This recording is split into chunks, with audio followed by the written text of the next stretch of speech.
The chair recognizes Representative Singh. Thank you very much, Mr. Speaker.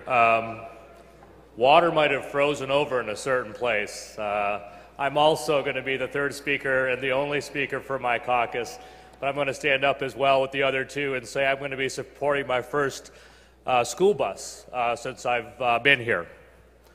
I stood up here about 3 weeks ago, and as I mentioned to you, that I was hoping that we would be able to take a look at the Senate's budget as well as the governor's budget, because I felt that there were a number of things there that were positive, and we had a number of amendments.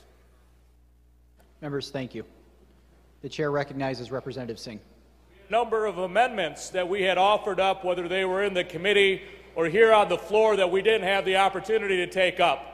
I'm pleased in a bipartisan fashion that the House and the Senate, with Democrats and Republicans coming together, were able to find that common ground. I'm changing my vote from that point, which was a no, to a yes, based on a number of those changes. We had asked for third grade reading to be reinstated. It has been. And as we all know, you've seen the report, that in fourth grade reading, we're actually further behind now than we have been in years. So this was obviously a very important part of that budget. I think there have been many of us in our caucus for the last 4 years, no different than the EVIP program on general governments. We were also concerned with the best practices that were on our school districts. Again, eliminating that and rolling that money up is a good thing and something we've been asking for the last 4 years.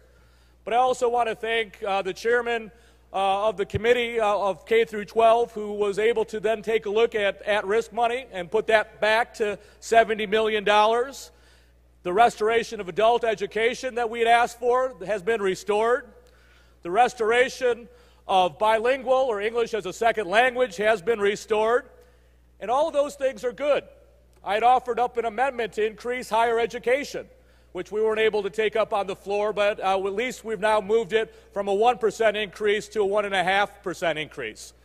So again, as we have said, when we work together, when we have dialogue, we can come together and find a budget that is at least moving in the right direction. I look forward over the next year to take a look at other issues, because we are still far behind in what we should be doing for higher education in K through 12. But with the resources that we have available today, this is a good budget, and I encourage my members to support it. Thank you very much, Mr. Chair.